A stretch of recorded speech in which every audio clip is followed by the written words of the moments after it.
All right, good evening. Good evening. God bless you, everyone. That is BB and CC Winans playing in the background, close to you. This is indeed Begin Again. We're beginning again in the new year, 2023. We want to make sure that you take time to tune in and join in with us. We're so glad for as many of you that are jumping in and joining in tonight as you can. So glad that you're taking time to do that. God bless you, Sister Erica. Well, Good evening, Sister Erica. Honey, I happen to be, listen, many people may not know, but this, I would call this volume 3, Begin Again. It's a podcast. Who I am is I am an author, educator, and leadership development coach. Who are you? I am a woman, a worshiper, a wife, and a work in progress. And a work in progress. Work in progress. I think that we're all a work in progress. And this is indeed Begin Again. We've been doing this not because we've gotten it all together, but because we are sharing a little bit about our journey and how we've learned a little bit along the way.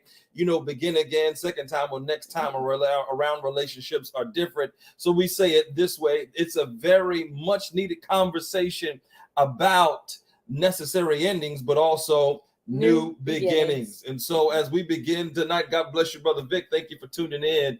Good Sister evening. Satisha Parker, our homegirl from Bethel High School. Tish. Thank you for tuning in on tonight. You know, tomorrow, depending when you're catching this on the replay, if it's Tuesday, the 14th, it's Valentine's Day. It is. You know, I heard someone say to me earlier on another show I was participating in, it's not Valentine's Times Day, but it is Valentine's Day.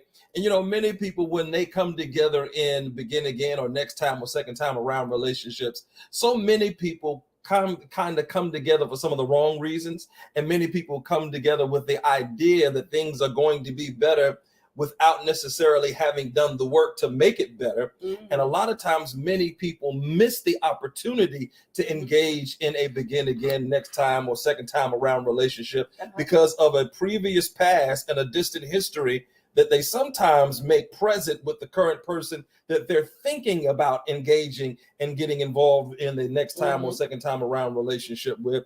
And so what we thought we'd do tonight is that we've got so many examples of bad love. And what I mean by bad love is that when you make an impromptu decision in regards to connecting with someone or dating someone or getting involved with someone on a night like Valentine's Day night or Valentine's Day weekend, and all of a sudden you decide to engage and come into that relationship because love is somehow in the air all over the place. God bless you, Sister Mesa. I should say soon to be married. Mecca Mason should say soon to be married. Congratulations. But many people kind of come involved and engage involved because love's in the air and they're feeling a little bit nostalgialistic, if you will, without thinking through what are going to be the ramifications after this moment is over. And so what we designed to do tonight is really talk about how to make good decisions and have good love in terms of relationships and coming together. Before I even get started in tonight, you want to add anything on in terms of how people make decisions on Valentine's Day, why that's a good thing, a bad thing, or whatever? You want to add in on that before I get rolling tonight? Valentine's Day means something different for everybody. Right. But I hope this Valentine's Day, it's something that's special for you and your significant other. And if there is no significant other in the picture, I still believe that Valentine's Day can be special for you. Amen. Amen. I believe it can be special for you, pending if you enter into it with the right understanding and the right mindset. So before I even get started tonight, I brought a couple of clips tonight that I want to play tonight. And one of the things that we don't talk about necessarily inside of the confines of the local church, because there isn't any one set of scriptures, if you will, that gives us the instruction of what we should be doing in regards to dating. And so sometimes because the Bible doesn't say clearly date this way, what it does do is it gives us an understanding of how we should come together. And of course, this year for us is a year of Thy Kingdom Come in Dominion Outreach Worship Center. And so I thought that I would have something that talked a little bit about kingdom dating and why that's important. So I want you to, just before we even get started in tonight, I want you to take a look at this real quickly. And let's have a good quick glimpse of the idea of kingdom dating. Dating is really for two reasons. Y'all ready? Number one, you date for character assessment. Can I get everybody to say character assessment? You are Dating, which means you are gathering data. For all of the men, you are interviewing. You are seeing, is this woman worthy of joining my enterprise? And for ladies, you are inspecting to see if he is an enterprise or a recreation. When he is an enterprise, he means business. When he's a recreation, he just wants to play with you. Your time, your mind, your will, your emotions. Does he have the heart of God? I am trying to assess character. That's the first thing. The second thing I'm trying to do when I date is I'm trying to see if our assignments complement. Man, I wish. See, this will help a lot of people. Will this person complement my assignment? So if you don't know your assignment, you won't know who complements it. Is this making sense? If you don't know what you have been born to do, you won't know who is the best person that God has paraded before you that can help you be fruitful and multiply. And a lot of us are making choices from an ignorant place, and I'm just trying to help you. You are trying to assess character, and you need to see, does this complement God's plan for my life? I'm already doing God's plan for my life before they came. This is not an upgrade. This is just something that we can do together. But I'm not waiting on you until I become obedient. Wow. Wow, wow, wow, wow, wow.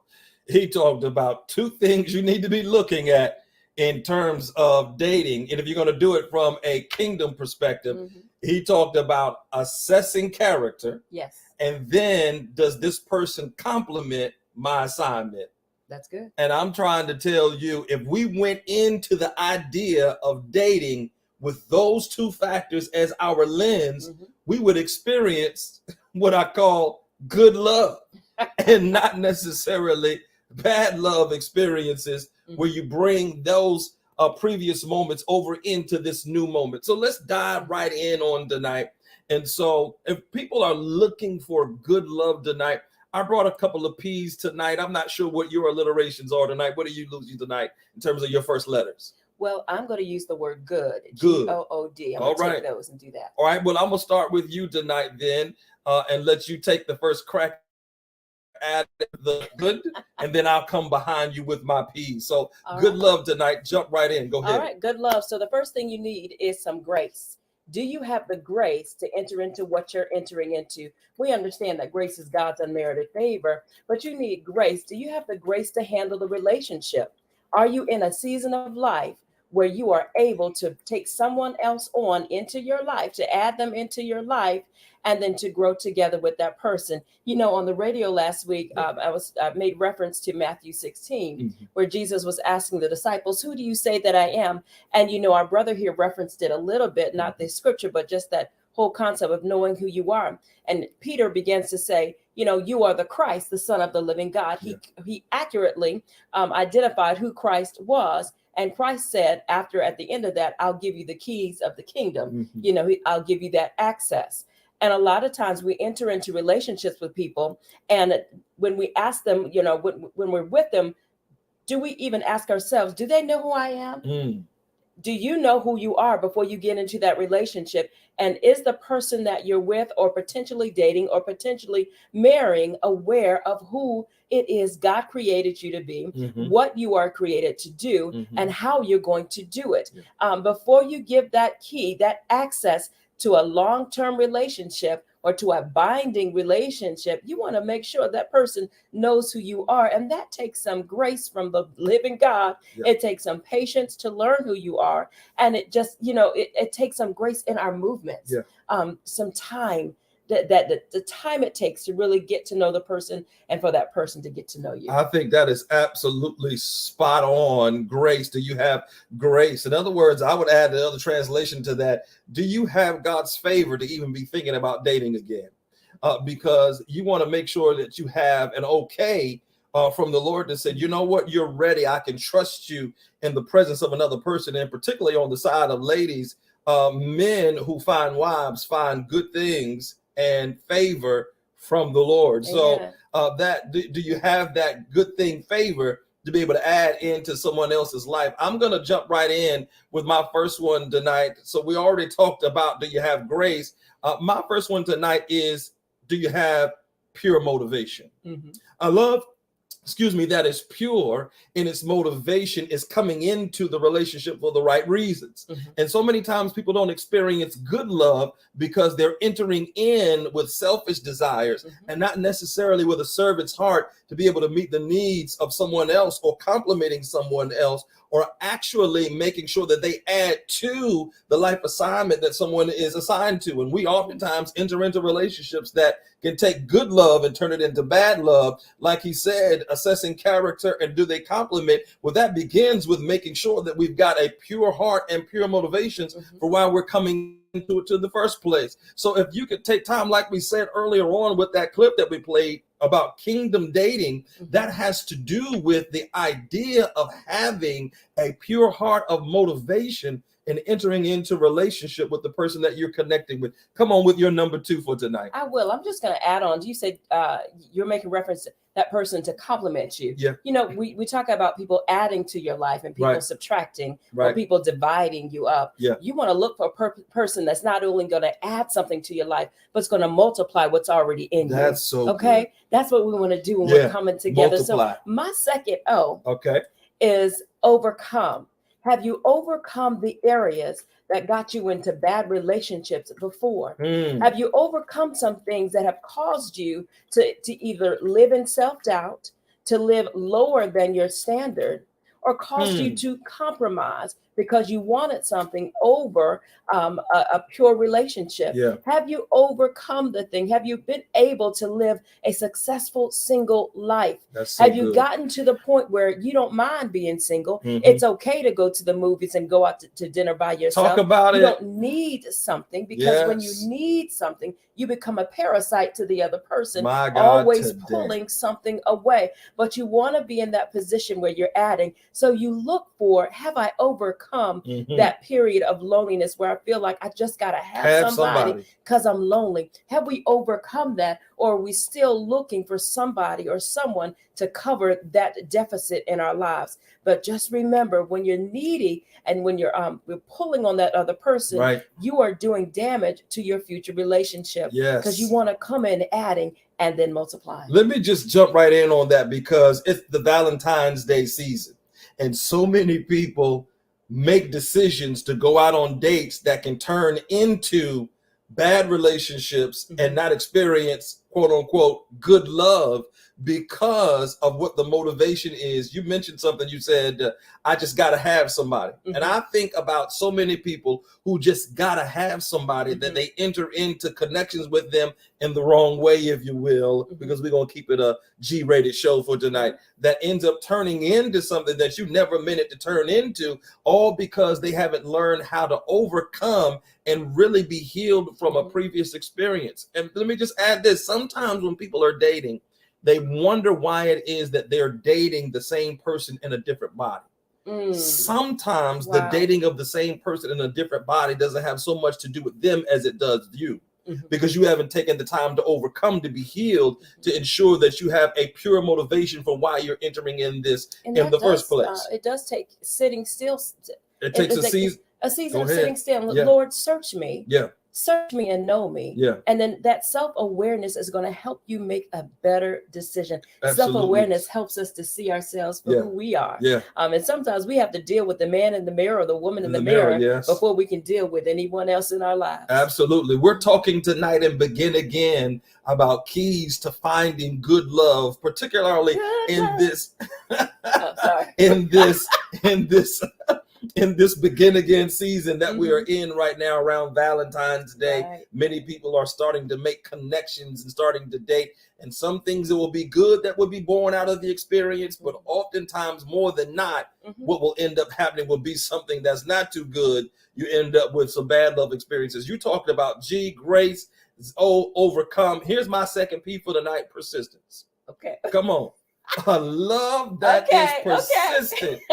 Come on. Yes, I'm going to collar pop it, and consistent to push past barriers of pain and obstacles of problems and resistance. Come on, if you want to add it in. Hey, come on, but put it on up here. Hey, rings up in here today. See, persistence has to do with having enough patience to actually be able to discern what's really going on with the person. And also being able to make sure that there are moments that you can work together with the person to help overcome the obstacles of pain. Sometimes people have pain from an experience previous to yours. And like I said before, in the Valentine's Day season, we really do bring our imposters to moments of dating. And a lot of times we're driven out of the wrong need. But when you're connecting with somebody, you've got to be able to discern where they really are and really, really look at how do I love this person? And I realize in loving them, it's going to require me to have some patience with consistency and be persistent over time. You already talked about how you were resistant, but that didn't really move me too much because I had another driver. I feel to preach, but I'm going to let it go just for the night so that we can just move on right this. When you are God-driven and driven out of a godly motivation, you don't see with earthly eyes. You begin to see with heaven's eyes and really, really understand what the person really needs from you in terms of stability and consistency and a no judgment zone and allowing people to just be who they are, overcoming the problems of a past pain experience so that perhaps maybe you might be the healing agent that helps somebody gets free. My God, in here today, we don't have that much time, but come on, let's keep rolling. Come on with your second O for tonight. All right. My next O is object of desire. Is this person truly the object of your desire? What do I mean by that? Do you admire the person that you're bringing into your life? Yeah. Because there's got to be some level of admiration for the person that you want. Because when there's not a respect area there, when there's not respect for that person, that's so good. You'll start to compromise and you'll start to say, well, the value that you think you have for them may not show up in your character and in your actions towards them. That's good. So how much do you really value the call of God on that person? How much do you value the career that that person has? Yes. How much do you value the fact that either they're already a mom or already a dad? Are they truly the object of your desire? And what... how do I say this the right way? Go ahead. What is the manner of the desire? Is it an erotic desire or is it a desire to see them win in life? And then on top of that, being that's the good. Object of affection. Don't run past that because some people are driven by what they see. That's true. They're driven by the exterior and the outer shell. And boy, they got it just the way I like it. And I'm driven by that. Come on, talk about it. Yes. Oh, tonight. Cause these songs for the past. But we want to balance that object of desire with our object of affection, which is the Lord. So even though we have an object of desire earthly, meaning in that other person, we don't want them to become an idol so much that we lose sight of God. Sometimes we beg and plead with God and ask them for a mate or ask them for a spouse. And then once we get them, we forget our prayer life. My God, we lose our commitment to Christ, and we lose our commitment to what we said we're not going to do. So we've got to balance that object of affection with our object of desire, with our object of affection, which is our love for Christ. So it should not diminish our worship of the Lord when we take on a relationship. Absolutely. Making sure that the object of desire, what do you respect and admire about the person in terms of who they are? And if it's really a kingdom driven kind of relationship, what you're really going to admire is their character. You're really going to admire their relationship with God. You're really going to admire their value system, who they are when no one else is looking. That's going to become the real key of a desire that you have with something that's going to last for the long haul, because this earthly shell is going to fade. Now, I got to say, You got to do everything you can to keep that earthly shell up, because let's not try to be so heavenly minded that we're no earthly good, because you want to have an object of a desire for the person that you are attracted to, so that there is the eros part of the relationship. Sometimes we get a little bit too far over here in phileo, the brotherly, sisterly kind, and sternos, the kind of loving, sharing, and giving, and we go a whole lot of agape, but we forget there's got to be some eros in there, but that can't be the all, end all, to be all. We're talking tonight about how to have good love, in particular in this Valentine's Day season, in terms of our connectedness with each other. Let's do a quick check-in real quick, real fast, to see what we're hearing from our social media audience tonight. God bless you, those of you who are jumping right on in on good tonight. To see Walker Dominion good family. to see, good to see the family in Mr. on Elihu, tonight. praise the Lord. Did you see? You saw my frat brother Elihu King sure in here. did. Let me look in here and see. I don't think I saw. Look at this in here. Uh-huh. Yeah. Let's see. Maybe he's back up. Right Was there. he? Oh, yeah. Hey. Good. Sister Mary says, Mary. wow. That's what she had to say tonight. Sister Erica put in persisted. Homegirl Shatisha, she put in woo. And look at this right here. Know you before you can know anyone else. My goodness. While you all are commenting in tonight, put some of your comments in regards to questions. Maybe we'll have time enough to answer some of those before we finish up tonight. I'm gonna jump right back in regards to my third one for tonight, and that is the letter P, partners. Okay. I love that, partners. Mm-hmm. When we think about partnership, it's about being able to come to the aid of the person in a way that you're able to help them in an area, watch this, where they may not necessarily be able to help themselves. Mm-hmm. I'm going to give an example. When you and I were coming together, we both ended up having to sell our houses. Mm-hmm. And so you talked about object of desire and object of affection is the way I like to say it. And all of a sudden, children needed to be able to change school systems. But before they did, you had moments where you were staying with your parents. I had moments where I was staying with my parents while we were on our way toward progress in the midst of a new process. Mm-hmm. And you needed help getting them to school. So partnership, you had to be at work at a certain time. My schedule was a little bit more freer. So I would come over to where they were at your mom's, pick them up, take them, I don't know how many miles that was, back to a different school system, and did that for a number of months to help the process of us partnering together. What does that communicate? Can you depend on the person that you want to enter into a connection with? And and partnership is one of the ways whereby which you're able to determine if you can depend on them and connecting with them or not. Come on, let's jump right into your next one for the night. We got to get ready to wrap. We got to get ready to wrap. Go ahead.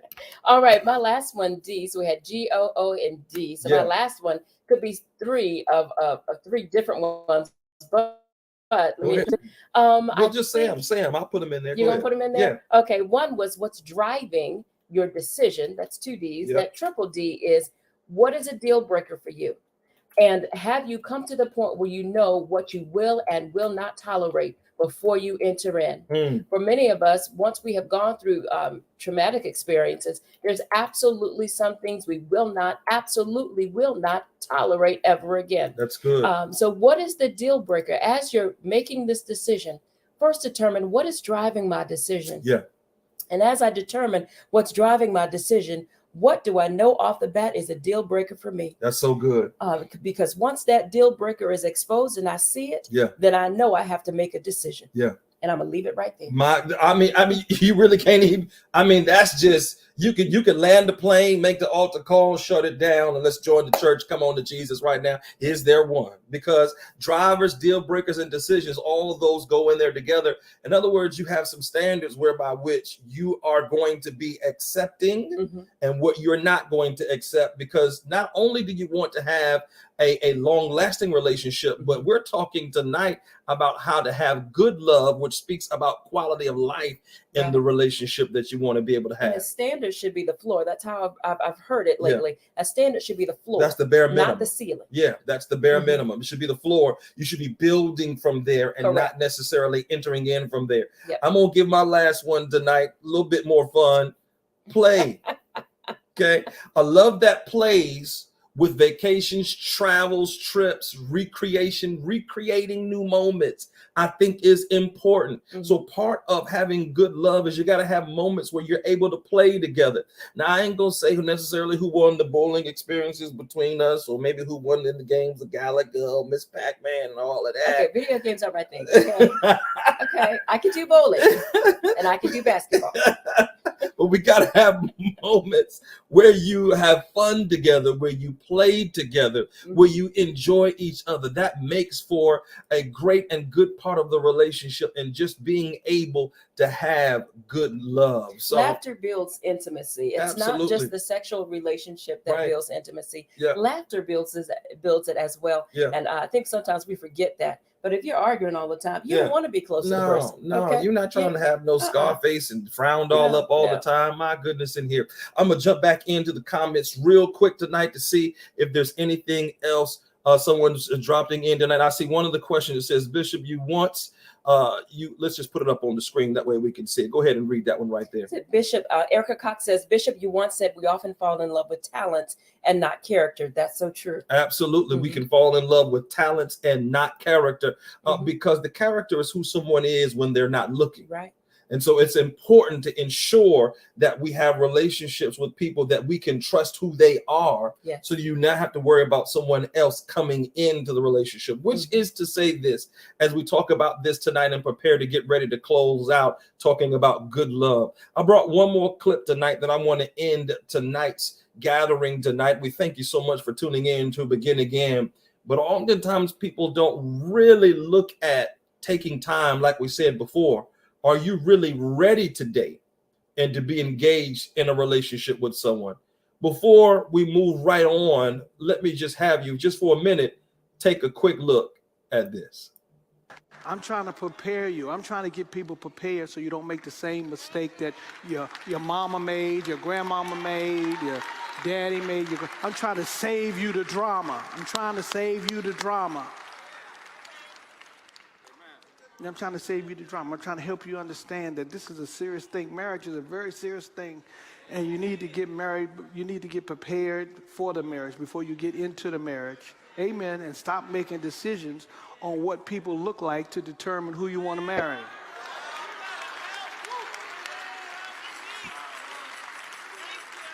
A lot of people have turned away, a lot of women have turned away some good men because they didn't look like Denzel. You don't look like J-Lo, but you trying to get Denzel, and you don't look like J-Lo.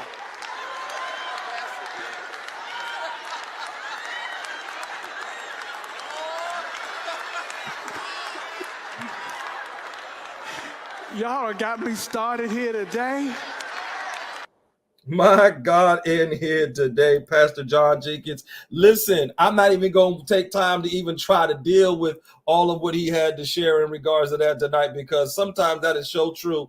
We want to have relationships that look one way when really God's after the relationship looking his way, which is to say you can't put requirements on people that you're not willing to live up to yourself in a next time or second time around relationship. Listen, this is all the time that we got in for tonight and for now. We want to make sure that you take time to join in with us on the next time we gather together again, fourth Monday night. Make sure you share this. Take time and get it to a friend. God bless you. Take care, you all. Bye-bye. Bye-bye.